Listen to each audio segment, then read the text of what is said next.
Okay, so hello everybody. Hi.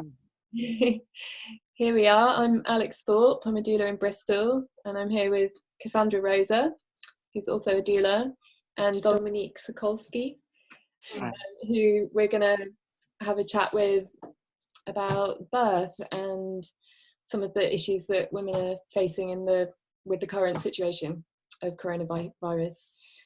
So I'll just introduce Dominique.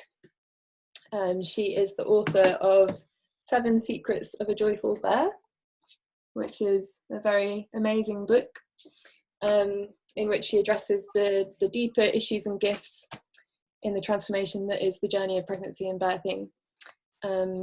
And together with Amanda Raymond, she co-founded Relaxed Birth and Parenting, which trains doulas and birth workers. Actually, sorry to interrupt, but I co-founded that with Louise Bennett, my colleague Louise Bennett. And then Amanda and I do antenatal wisdom and have always worked together as well. But I wouldn't want Louise, who is such a prominent, strong co-founder of Relaxed Birth and Parenting, to not be. Great, thank you. Yeah, perfect. So Dominique is also a relate counsellor, a family counsellor, yoga teacher, craniosacral therapist. And I did a course with you, Dominique, a few years ago now, in which you introduced how to work with the heart-womb meridian with pregnant women, and also we looked at how to use the rebozo scarf for supporting women physically in pregnancy and during labour as well. And that was a really amazing course.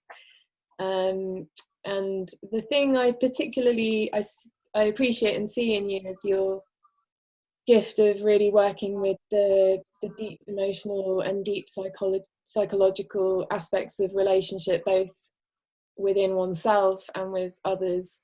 And I know you run workshops on the wisdoms of relationship, looking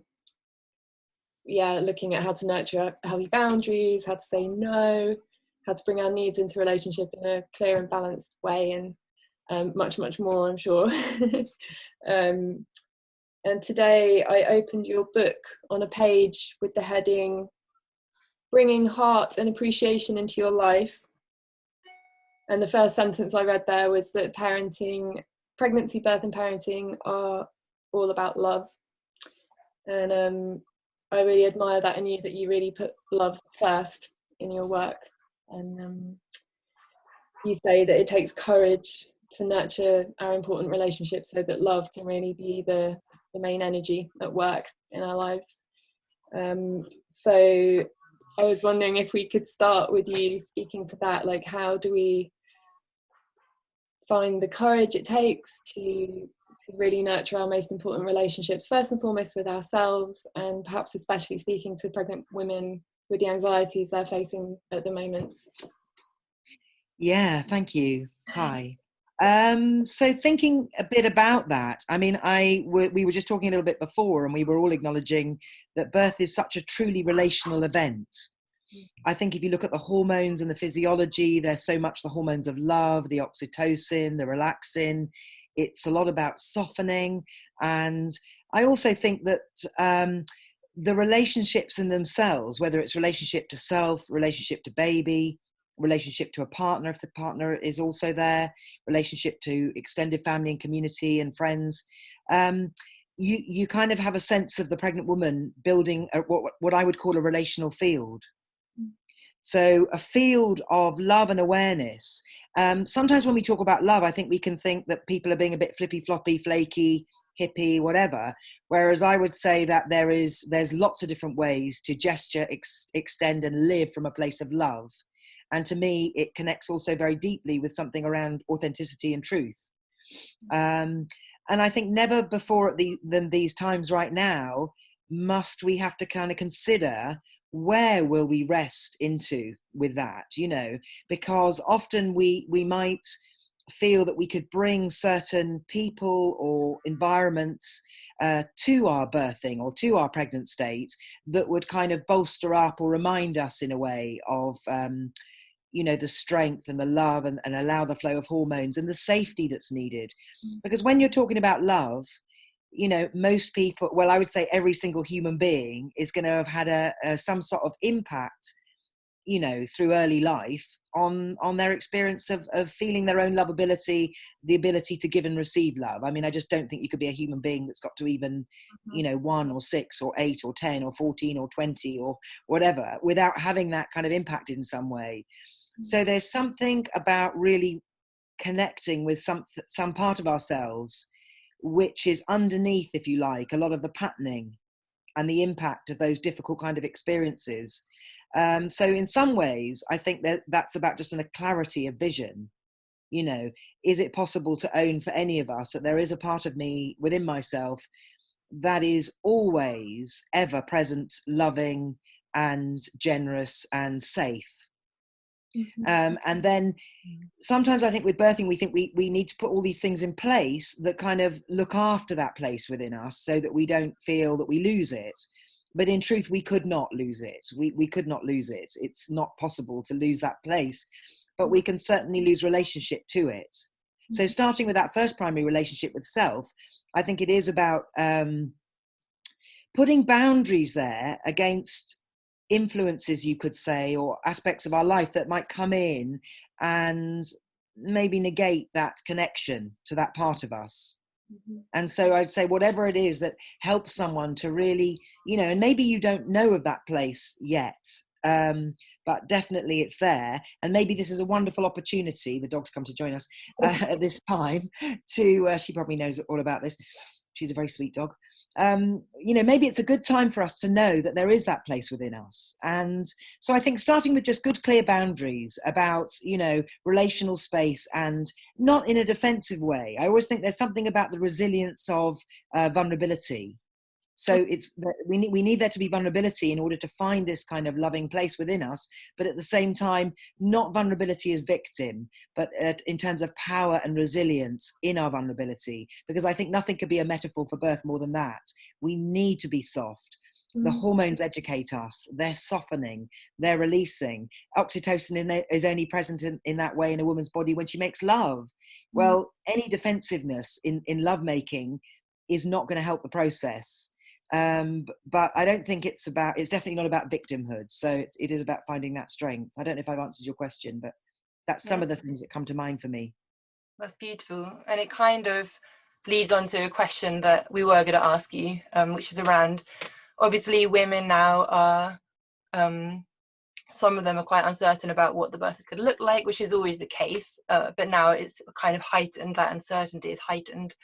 And there's an uncertainty whether there are going to be midwives able to come to home births, and also birth partners in hospital. And so you just talked about almost like internalizing that birth support, your doula, your support, just like when we do work from childhood wounds, we internalize parents, sometimes the good parent. It kind of reminded me of that. Internalize the good doula and the good lover, and know that you can access that within you.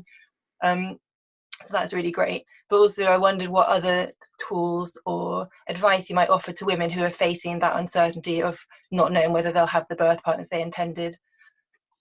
Absolutely. I think that it is a very unusual time right now, and there's so many unknowns, and there's such a speed of change, all good metaphors in a way for birth, pregnancy, birth and parenting, but the speed of the change, the absolute of the unknown, even day by day, is what I'm hearing you say, and trust the changing policies. And I suppose it depends on how many people get ill and all the other kind of stuff. So to have such other cultural things going on while you're trying to find your own ground, that is a really difficult thing. And I guess one of the things I would think about is being very honest internally and thinking, why is it, excuse me, I'm going to cough now.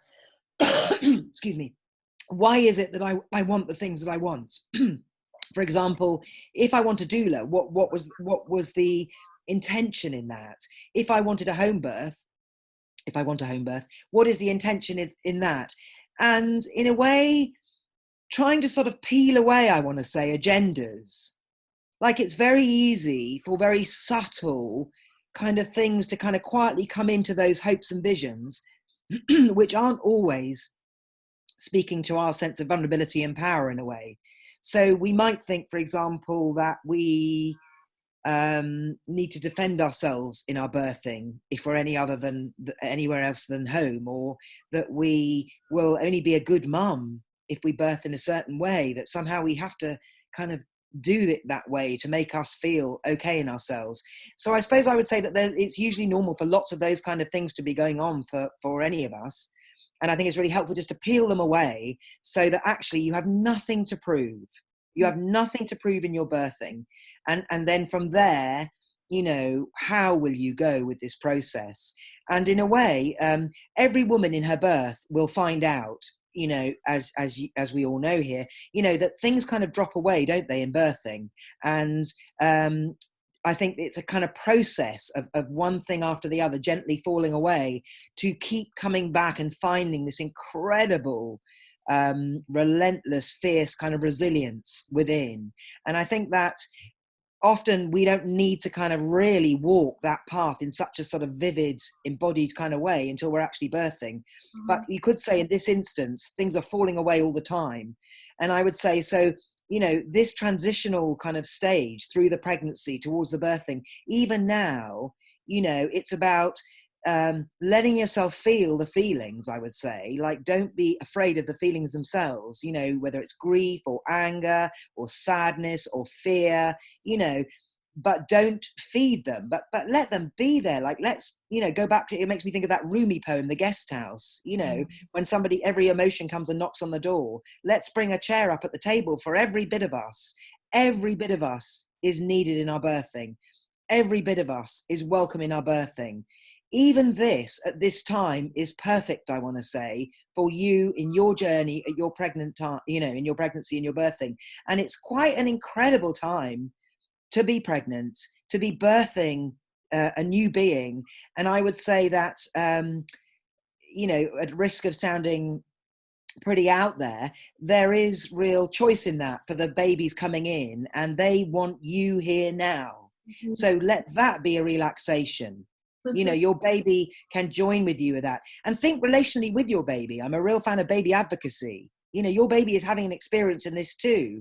And I think it's not about feeling guilty or, you know, that it's not as perfect in this bit of it as you hoped, or that there's a lot of fear and anxiety out there in our culture, but almost like really getting alongside baby right now and birth support partner, you know, and really kind of building those relational, we're in this together, we're working collaboratively, there's room for everybody here with all of what they're feeling and all of what their experience, and everybody's kind of going to be doing the best they can.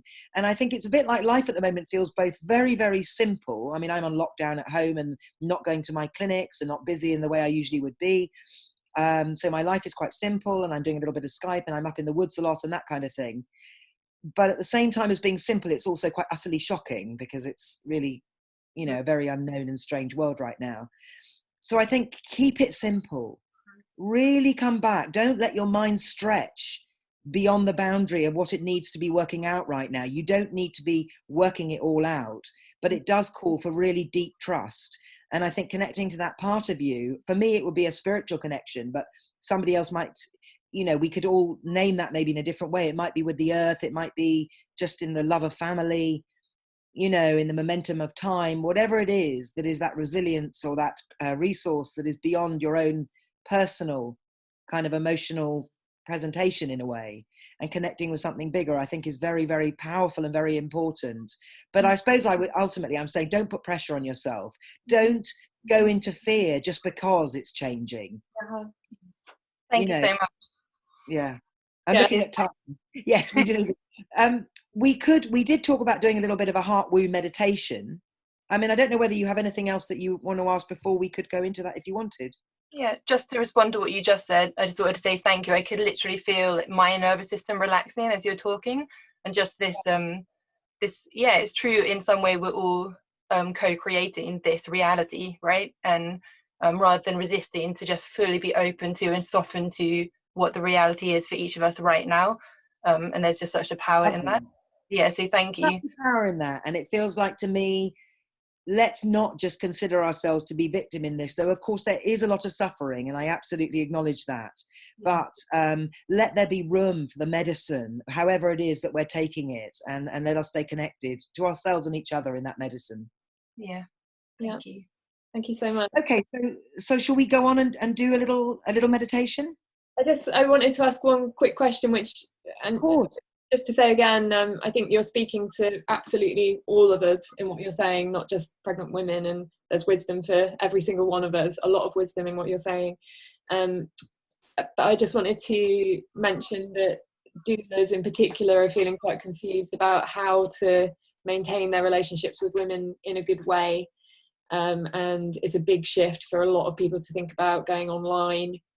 And I think everything you just said really applies to doulas too, about, to really welcome all of their experience. But I wonder if you could just...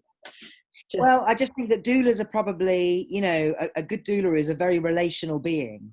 Exactly. I don't think you'd want to work with birth and women and families in that way if you weren't a relational being. So I absolutely understand that.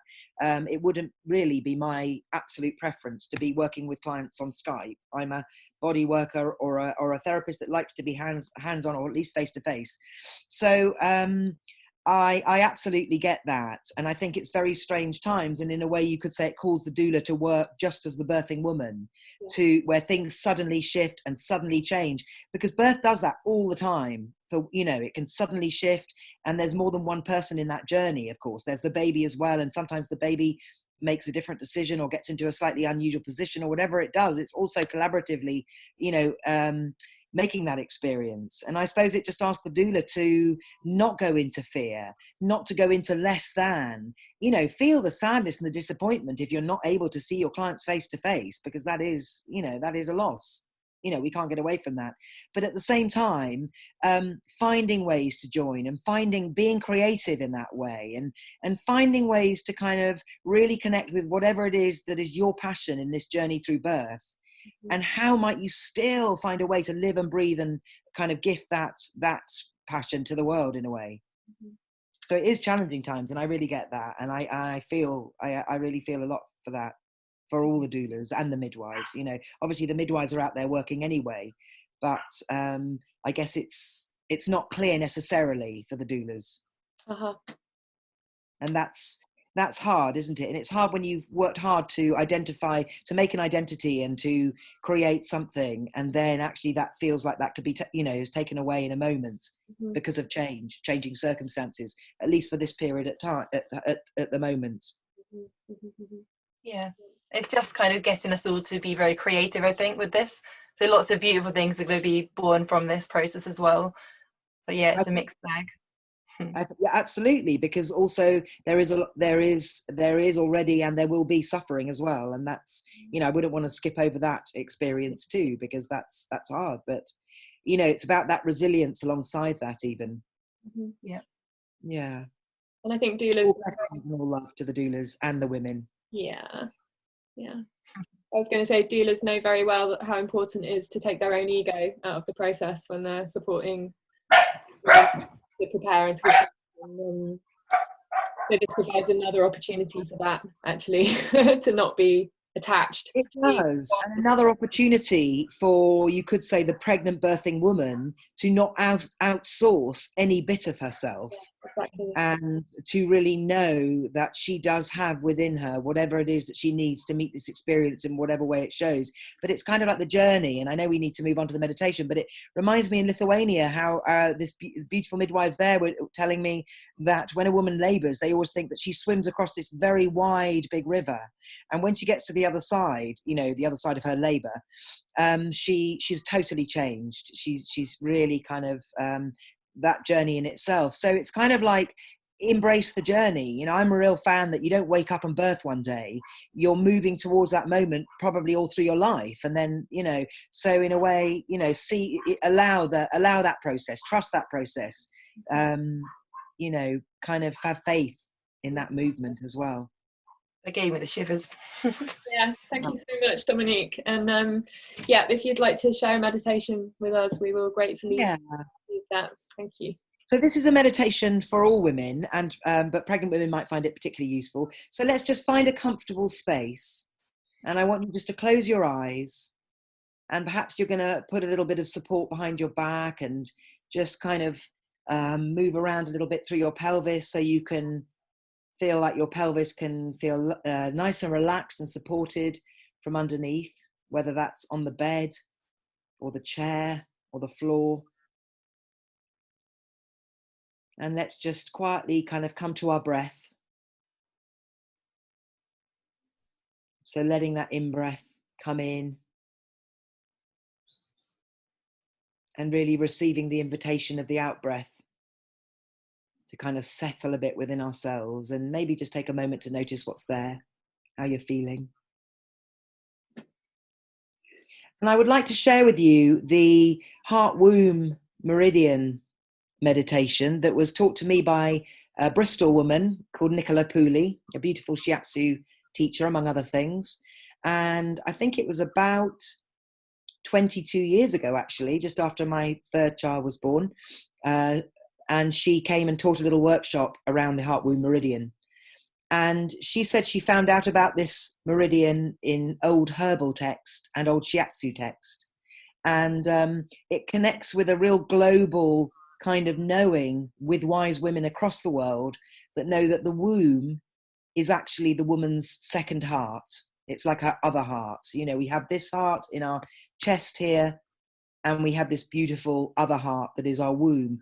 And the energy of the upper heart kind of comes down and really feeds and nourishes with that love, the womb heart. And the womb heart with such power, such wild possibilities of creation in so many different ways. I'm not just talking about conceiving a child here. But offering women this incredible map to go through their life with, can pour up that power and energy and creativity up to the heart, the upper heart and the chest as well. So there's a sort of circular feeding from one heart to the other that is possible. So let's start off just taking a moment to connect with your womb. And you might want to put your hands on your womb heart and just rest back and breathe. Take your breath into that part of you. And if you are pregnant and you have a baby or two babies in there, you know, then let's really include them in this meditation. They are so welcome to be here with us. And it's almost as if the baby is rocked by the gentle breathing into the womb, gently rocked and swayed. As you yourself, as you rest back within yourself, can also have a sense of being gently moved by the breath, gently rocked by the breath.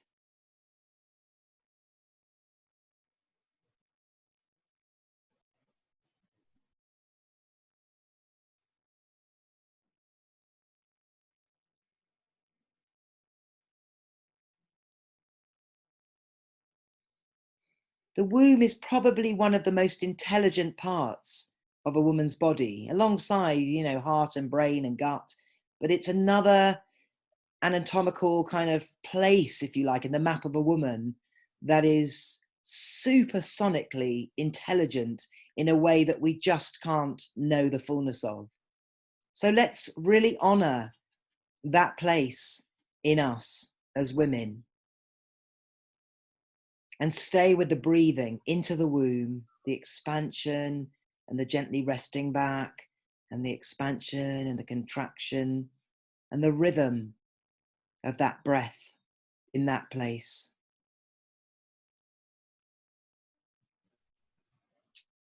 And then I want you to take your attention also to your heart, your heart in your chest, your heart that we associate with love and courage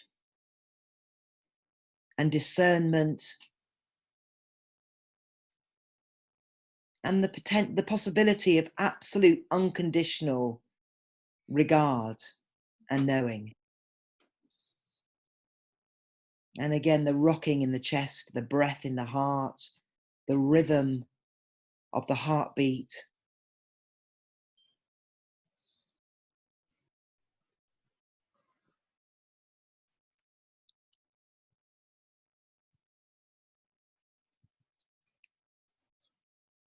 And that courage in that heart really offering something to pregnant women at this time.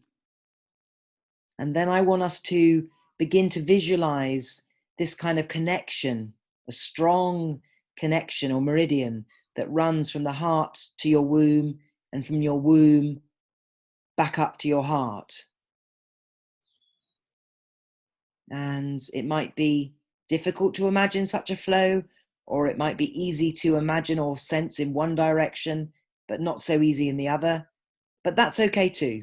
Just holding an intention, holding the knowing from one heart to another, from your womb to your heart to your womb heart, round and round, like a beautiful loop of courage and nourishment.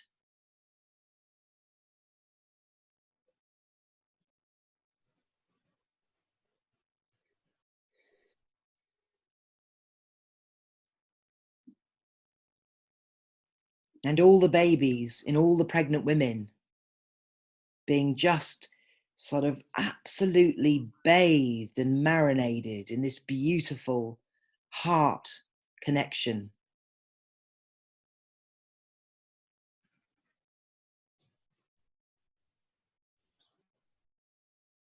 And you could put one hand on your heart and one hand on your womb heart, or you could keep both hands on your womb heart.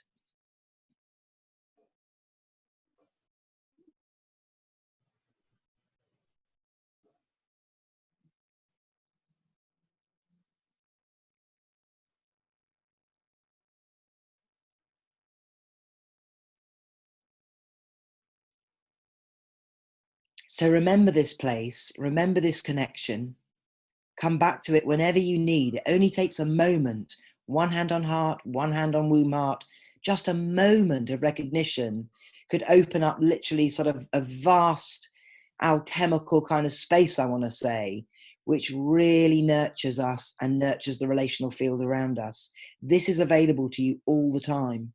Mm-hmm. And we're slowly going to come to a finishing place. Thank you so much, Dominique. Yeah.